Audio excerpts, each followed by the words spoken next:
Welcome to year digital public channel. আজকে আমাদের topics ফিজিক্সের ম্যাথ। আজকের চ্যাপ্টার হলো কার্য, ক্ষমতা ও শক্তি। প্রথম কোশ্চেনে যাওয়ার আগে একটু বলি, অনেকে কমেন্ট করছো যে আমি ফিজিক্সের যে ম্যাথগুলো করাচ্ছি এবং এলপি এবং টেকনিশিয়ানের বিগত বছরের যে কোশ্চেনগুলো করাচ্ছি সেই প্লেলিস্টটা খুঁজে পাচ্ছ না। প্লেলিস্ট অলরেডি ক্রিয়েট করা আছে, তোমরা যদি খুঁজে না পাও এখানে আসবে, হোম পেজে আসার পর এখানে প্লেলিস্ট সেকশন দেখতে পাবে, এখানে ক্লিক করবে। এখানে ক্লিক করার পর স্ক্রল করে নিচের দিকে আসবে, নিচের দিকে এখানে দেখো লেখা আছে GK, GS, GA for railway. এই প্লে বাটনে এখান থেকে এটা ক্লিক করে তোমরা দেখে নিতে পারো, ঠিক আছে। এখানে ক্লিক করবে, তারপরে পরপর দেখবে সব ভিডিওগুলো এখানে দেওয়া আছে পরপর। আর এই কোশ্চেনগুলি সমাধান করার জন্য মেইনলি তিনটে ফর্মুলা আমরা অ্যাপ্লাই করব। প্রথম যে ফর্মুলা F1, সেটা হলো কার্য। কার্য ইকুয়ালস টু আমরা কি বলতে পারি, দেখো বল গুণ সরণ, বা কার্যকে আমরা বলতে পারি যে W ইকুয়ালস টু F গুণ S, এটা ইংরেজিতে বলতে পারি। আর ফর্মুলা 2 হলো ক্ষমতা। ক্ষমতা ইকুয়ালস টু আমরা বলতে পারি যে কার্য বাই সময়, এটাকে ইংরেজিতে বলবো P equals to W by T। এবং ফর্মুলা 3 যান্ত্রিক সুবিধা।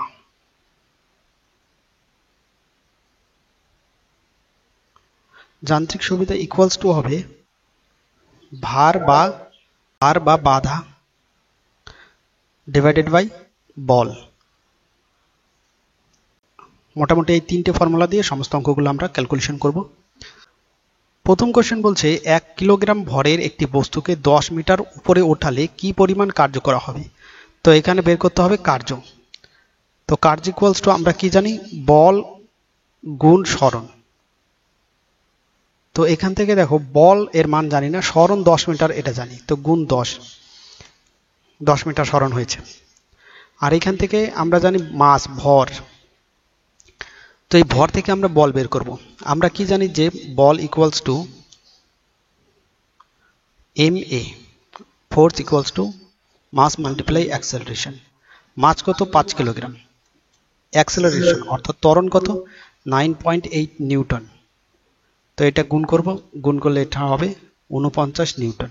তো বল হলো 49 নিউটন, এর সঙ্গে আমরা গুণ করে দেবো 49। তো এটা কার্য হবে 490, ইউনিটটা হবে জুল। আমরা কার্যের এসআই একক জুল জানি, তো ইউনিট জুল 490, এটা হবে সঠিক অ্যান্সার।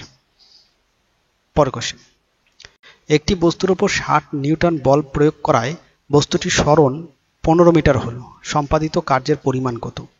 তো এখানে দেখো কার্য বের করতে বলেছে, কিন্তু এখানে আর বল আমাকে বের করতে হবে না, বলের মানটা বলেই দিয়েছে 60 নিউটন। তো কার্য ইকুয়ালস টু বল গুণ সরণ, এটা হবে।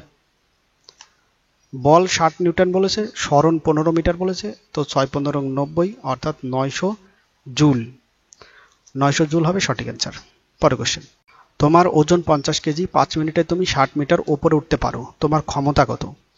এবার দেখো ক্ষমতার যে ফর্মুলা, ক্ষমতা ইকুয়ালস টু আমরা বলতে পারি যে কার্য বাই সময়, কার্য বাই সময়। এবার এখান থেকে কার্য জানি না, কার্য বের করতে হবে। এবার কার্য ইকুয়ালস টু আমরা কি জানি, বল গুণ সরণ। এইবার দেখো এখানে বলও জানি না, তো বল বের করতে হবে, অর্থাৎ বল সমান সমান আমরা কি জানি, ভর গুণ ত্বরণ, এটা হবে বল সমান সমান।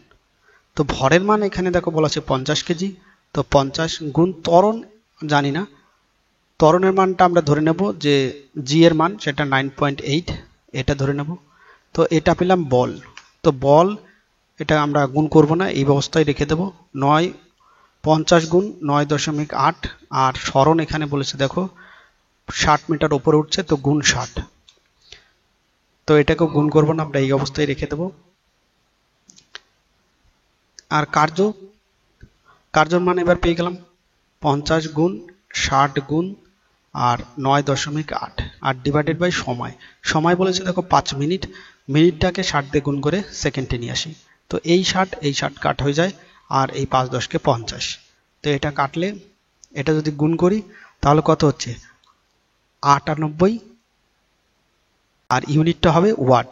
আমরা ক্ষমতার একক এসআই পদ্ধতিতে কি জানি ওয়াট, তো 98 ওয়াট এটা হবে সঠিক অ্যান্সার। পরের কোশ্চেন, 100 গ্রাম ভরের একটি বুলেটকে 400 মিটার পার সেকেন্ড বেগে একটি বন্দুক থেকে ছোড়া হলো, বুলেটটির গতিশক্তি কত? তো গতিশক্তির ফর্মুলা আমরা কি জানি যে kinetic energy equals to half of mv square. এখানে মাস 100 গ্রাম বলেছে আর বেগ 400 মিটার পার সেকেন্ড। এটা দেখো গ্রামে আছে আর এটা আছে মিটার পার সেকেন্ড, এটা আছে সিজিএসে, আর এই মানটা আছে এসআইতে। তো আমি কি করব, এটাকে সিজিএসে কনভার্ট করব। 400 মিটার, এটাকে যদি 400-র সঙ্গে আরও 100 গুণ করি তাহলে এটা কি হবে, সেমি পার সেকেন্ড। তো কাইনেটিক এনার্জি এইবার এটা হবে হাফ অফ এম এর মান 100 আর ভি স্কোয়ার অর্থাৎ 400 গুণ 100 তার বর্গ। এখান থেকে এটা কাটি 5 দুগুণী 10 অর্থাৎ 50 হবে। আর এটা যদি বর্গ করি 50 গুণ 4 4 16 আর 1 2 3 4 আবারও 1 2 3 4 এত হচ্ছে। এবার এই 5কে 16 দিয়ে গুণ করবো, 5 16 80 হয়। এখানে দেখো মোট 8টা শূন্য আছে আর এখানে একটা শূন্য আছে, তো এটাকে আমি লিখি 10 টু দি পাওয়ার 9। তো 80 গুণ 10 তার পাওয়ারে 9। এবার ইউনিটটা কি হবে, এগুলো সব সিজিএস ইউনিটে আছে। তো কাইনেটিক এনার্জি গতিশক্তির সিজিএস একক কি হবে, আর্ক। তো 80 গুণ 10 তার পাওয়ারে 9 আর্ক, এটা হবে অ্যান্সার। এইবার এই আর্ককে যদি আমরা জুলে কনভার্ট করি তাহলে কি হবে, দেখো 1 জুল ইকুয়ালস টু কত, 10 তার পাওয়ারে 7 আর্ক, এটা জানি আমরা 1 জুল। তো এই 10 তার পাওয়ারে 7 এটাকে দিয়ে যদি আমরা এটাকে ভাগ করে দিই তাহলে আমরা জুলে মান পেয়ে যাব। তো এটা ভাগ করলে হবে 80, আর এখানে 7টা 10 আছে আর এখানে 9টা 10 আছে, তো পড়ে থাকবে দুটো, আরো দুটো শূন্য, অর্থাৎ 8000 জুল হবে সঠিক অ্যান্সার। আর্গে মান এটা আর জুলে মান এটা। পরের কোশ্চেন, 500 গ্রাম ভরের একটি বস্তু 10 মিটার পার সেকেন্ড বেগে চলছে, বস্তুটির গতিশক্তি জুলে নির্ণয় করো। তো এটাও আগের মতনই অঙ্ক। তো এটাকে আমরা জুলে নির্ণয় করব যখন একবারই আমরা এসআইতে কনভার্ট করে নেব মাস এবং ভেলোসিটিকে, এই দুটোকেই। তো কাইনেটিক এনার্জি ইকুয়ালস টু এটা হবে half of M V square. M এর মান এখানে 500 গ্রাম বলেছে, তো এটাকে আমরা 1000 দিয়ে ভাগ করে কেজিতে কনভার্ট করব। তো 0.5 কেজি হয়ে যাবে এটা মাস। আর ভি এখানে 10 মিটার পার সেকেন্ড বলেছে, তো এটা এসআইতেই আছে, 10 মিটার পার সেকেন্ড থাকলো। এবার হাফ অফ এম এর মান 0.5 আর ভি স্কোয়ার অর্থাৎ 10 গুণ 10। এবার এই দশমিক তুলি, এই 10 কাট, এখান থেকে 2 5, তো 5 5 25। এসআইতে এটা মান হবে, তো জুল হবে সঠিক অ্যান্সার, তো 25 জুল। পরের কোশ্চেন, ছাদ থেকে বিনা বাধায় পড়ছে এমন একটা বস্তুর ভূপৃষ্ঠে স্পর্শ করার আগের মুহূর্ত বেগ 20 মিটার পার সেকেন্ড হলো, ভূপৃষ্ঠ থেকে ছাদের উচ্চতা কত? তো একটা ছাদে একটা বস্তু আছে, এই বস্তুটাকে বিনা বাধায় নিচে ফেলানো হচ্ছে। এটা যখন ভূপৃষ্ঠে পড়বে তখন তার আগে বেগ 20 মিটার পার সেকেন্ড, এর উচ্চতা হাইটটা বের করতে বলেছে। তো যখন এই ওপরে বস্তুটা ছিল তখন কি ছিল, পোটেনশিয়াল এনার্জি। পোটেনশিয়াল এনার্জিটাই যখন নিচে আসবে এটা কাইনেটিক এনার্জিতে কনভার্ট হয়ে যাবে। আর আমরা কি জানি যে এনার্জি কখনো তৈরি করা যায় না বা ধ্বংস করা যায় না, একটা মাধ্যম থেকে অন্য মাধ্যমে আসে, ঠিক আছে। তো আমরা এটা বলতে পারি যে এখানে যে পোটেনশিয়াল এনার্জি এটা কনস্ট্যান্ট হবে কাইনেটিক এনার্জি। এখানে যে পোটেনশিয়াল এনার্জি সেটা কাইনেটিক এনার্জি সমান হবে, আমরা এটা বলতে পারি। তো পোটেনশিয়াল এনার্জি mgh আর কাইনেটিক এনার্জির যে formula half of M V square. এখানে এম এর মান কনস্ট্যান্ট আছে, জি আমি জানি যে 9.81, আর উচ্চতা এখানে বের করতে বলেছে। হাফ অফ এম এর মান কনস্ট্যান্ট আছে আর ভি দেখো বলেছে যখন ভূপৃষ্ঠ স্পর্শ করছে তার আগে এটার স্পিড ছিল 20 মিটার পার সেকেন্ড। তো এটা কাটি 200 হয়ে যাচ্ছে, এটা কাটি 10 দুগুণী 20, তো 10, এটা 200 হবে। আর এই এম কাট, তো h ইকুয়ালস টু এটা হবে 200/9.81। তো এটা ভাগ করলে 9.81 দিয়ে এটা অ্যাপ্রক্সিমেটলি অ্যান্সার আসবে 20.38 মিটার। 20.38 মিটার এটা হবে সঠিক অ্যান্সার। পরের কোশ্চেন, 100 কিলোগ্রাম ভরের একটি বস্তুকে 5 সেকেন্ডে 200 মিটার উপরে ওঠালে কি পরিমাণ কার্য করা হলো? ওই অবস্থানে বস্তুটির স্থিতিশক্তি কত? যে ইঞ্জিন বস্তুটিকে উপরে তুললো তার ক্ষমতা কত? এখানে 3টে কোশ্চেন বলেছে, 3টে কোশ্চেনকে আমরা স্টেপ বাই স্টেপ সলিউশন করব। প্রথমে দেখো, যখন একটা বস্তুকে উপরে তোলা হচ্ছে তখন সেটা কি পটেনশিয়াল এনার্জি হবে স্থিতিশক্তি। আর আমরা পটেনশিয়াল এনার্জি এর ফর্মুলা কি জানি? mgh, এই ফর্মুলাটা জানি।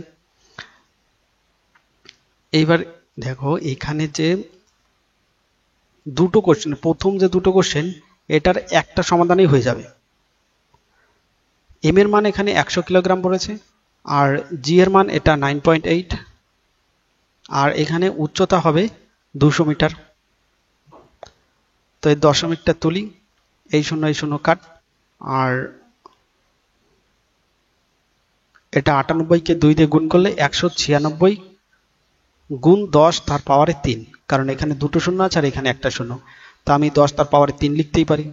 এত, এটা কি মানটা হবে জুলে কার্য করছে, তো এটা জুল হবে, এত জুল কার্য হচ্ছে। তো প্রথম কোশ্চেনের অ্যান্সার আমি পেয়ে গেলাম, এত জুল। পরের কোশ্চেন বলছে যে স্থিতিশক্তি কত, তো এটাই তো স্থিতিশক্তি। তো একটা সমাধান করলাম, দুটো অ্যান্সার পেয়ে গেলাম। 3 নম্বর বলছে যে ইঞ্জিন বস্তুটাকে উপরে তুললো তার ক্ষমতা কত? তো ক্ষমতা ইকুয়ালস টু আমরা কি জানি? কার্য বাই সময়। তো এখানে কার্য কত হলো? এই যে 196 মাল্টিপ্লাই 10 তার পাওয়ারে 3, এত জুল কার্য হলো। তো 196 গুণ 10 তার পাওয়ারে 3 জুল। আর সময় কত? এখানে দেখো 5 সেকেন্ড বলেছে, 5 দিয়ে এটাকে সিম্পলি ভাগ করে দেবো। তো এটা দেখো 5 দিয়ে ভাগ হয় না, দশমিকে চলে আসে। তো আমরা কি করব, এর সঙ্গে যদি একটা 10 নিয়ে চলে আসি, 196, এর থেকে একটা 10 নিয়ে আসলাম, তো 1960 হয়ে গেল, আর 10 তার পাওয়ারে 2 হলো। আর এইবার 5 দিয়ে যদি এটাকে ভাগ করি তাহলে দেখো ভাগ চলে আসে, এটা হয়ে যাবে 392, আর গুণ 10 তার পাওয়ারে 2। আর এটা যেহেতু ক্ষমতার একক ওয়াট হয়, তো 392 মাল্টিপ্লাই 10 তার পাওয়ারে 2 ওয়াট, এটা হবে সঠিক অ্যান্সার। পরের কোশ্চেন, একটি ইঞ্জিন প্রতি মিনিটে 2500 কিলোগ্রাম জল 10 মিটার ওপরে তোলে, ইঞ্জিনটির ক্ষমতা কত? ক্ষমতা ইকুয়ালস টু আমরা কি জানি? কার্য বাই সময়। তো কার্যর মানটা আমরা বের করি, তো কার্য কত হয়েছে সেটা বের করি। যেহেতু ইঞ্জিনটা জল উপরে তুলছে, তো এটা স্থিতিশক্তি হচ্ছে, স্থিতিশক্তি কাজ করছে। তো স্থিতিশক্তি অর্থাৎ potential energy equals to mgh। তো এটা পোটেনশিয়াল এনার্জি উপরে থাকবে, তো potential energy equals to mgh, এটা আমরা জানি। এম কত? এখানে 2500 কিলোগ্রাম পড়েছে, জি হবে 9.8, আর উচ্চতা এখানে 10 মিটার বলেছে, গুণ 10। তো দশমিক তুলি, এই 10 কাট, আর কাটবো না, যেমন আছে তেমনই রেখে দেব। তো এত জুল এখানে কার্য করলো।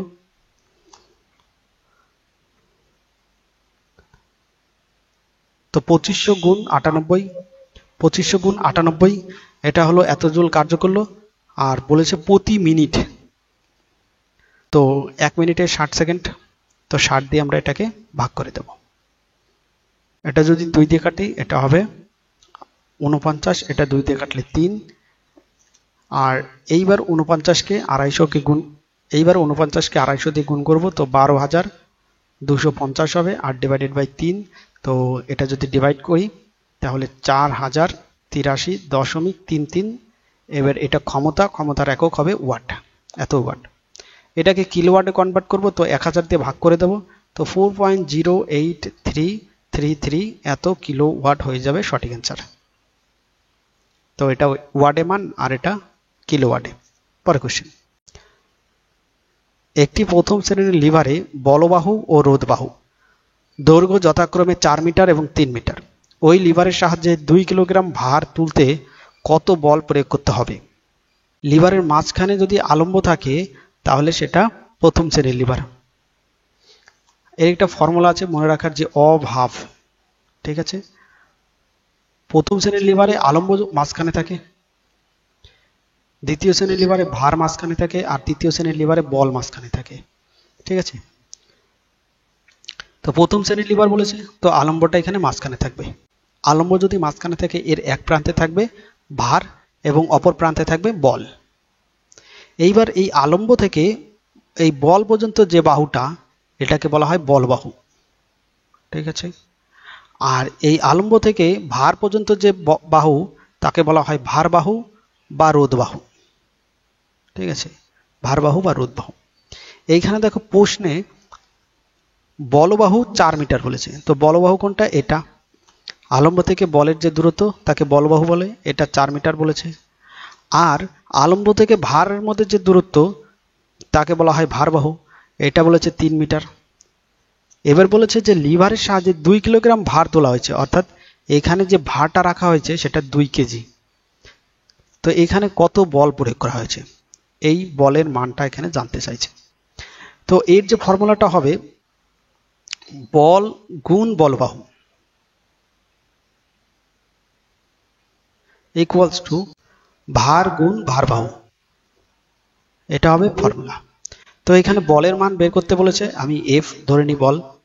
বলবাহু এখানে কত বলেছে? 4 মিটার বলেছে, গুণ 4 ইকুয়ালস টু ভার এখানে 2 কেজি বলেছে, তো 2 গুণ, আর ভারবাহু এখানে বলেছে 3 মিটার, তো 3 গুণ, এটা 2 দুগুণে 4। তো এফ ইকুয়ালস টু এটা হয়ে যায় 3/2, তো এটা ভাগ করলে 1.5 ইউনিটটা হবে কেজি ভার। কেজি ভার বা এই কেজি ভারকে আমরা নিউটনও বলতে পারি, ঠিক আছে। তো 1.5 এটাই হবে সঠিক অ্যান্সার। পরের কোশ্চেন, লিভারের এক প্রান্তে আলম্ব অবস্থান করে এমন একটি লিভারের বলবাহু 10 মিটার এবং রোধবাহু 5 মিটার। লিভারটি কোন শ্রেণীর ও এর যান্ত্রিক সুবিধা কত? পরে বলছে 2 নিউটন বল প্রয়োগ করে কত ভার তোলা যাবে। তো এরকম একটা আমরা লিভার আগে এঁকে নিই। এক প্রান্তে আলম্ব বলেছে, তো আমরা এই প্রান্তে আলম্ব নিয়ে নিই। পরে দেখো বলেছে বলবাহু 10 মিটার আর রোধবাহু 5 মিটার, অর্থাৎ ভারবাহু যেটা সেটা 5 মিটার, অর্থাৎ আলম্ব থেকে ভারের যে দূরত্ব সেটা কম হবে আর আলম্ব থেকে বলের দূরত্বটা বেশি হবে, অর্থাৎ বলবাহু আছে এই লাস্টে অপর প্রান্তে, তো এটা বল আর মিডিলে থাকবে ভার। আর আমরা এই অভাব ফর্মুলা থেকে জেনে নেব যে এটা কোন শ্রেণীর লিভার। তো ভার মাঝখানে আছে, অর্থাৎ এটা দ্বিতীয় শ্রেণীর লিভার।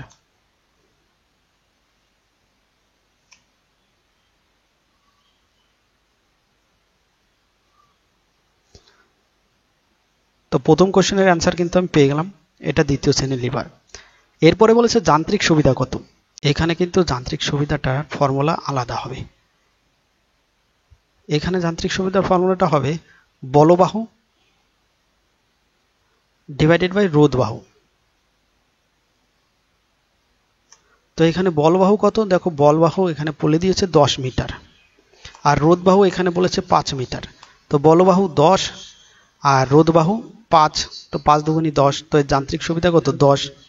তো এখান থেকে আমরা দ্বিতীয় অ্যান্সারটা পেয়ে গেলাম।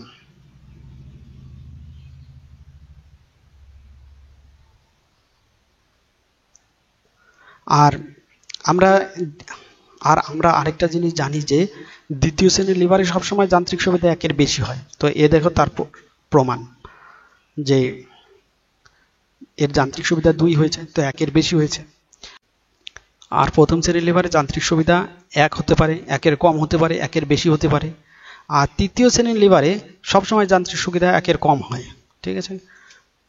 তো এখান থেকে দুটো আনসার পেয়ে গেলাম। আর 3 নম্বর আনসার বলছে 2 নিউটন বল প্রয়োগ করা হলে তার ভার কত তোলা হবে, অর্থাৎ এই ভারের মানটা এখানে জানতে চাইছে।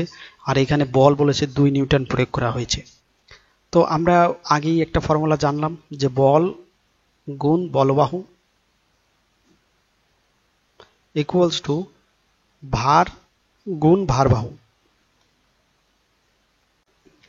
তো বল কত প্রয়োগ করা হয়েছে? 2 নিউটন। বল বাহু কত? 10। আর ভার এখানে এটাই বের করতে বলেছে, আমি ভার সমান সমান ডাব্লিউ নিয়ে নিই। আর ভার বাহু এখানে 5 মিটার বলেছে। 5 দুগুণি 10, অর্থাৎ ডাব্লিউর যে মানটা সেটা 2 দুগুণি 4। আর ভার সবসময়, আর ভারের এসআই ইউনিট কি? নিউটন। তো 4 নিউটন, এটা হবে সঠিক অ্যান্সার। 3টে অ্যান্সারই পেয়ে গেলাম। এটা দ্বিতীয় শ্রেণীর লিভার এবং এর যান্ত্রিক সুবিধা 2, আর এটার ভার হচ্ছে 4 নিউটন। তো এটাই ছিল সম্পূর্ণ ভিডিওটি। Thank you.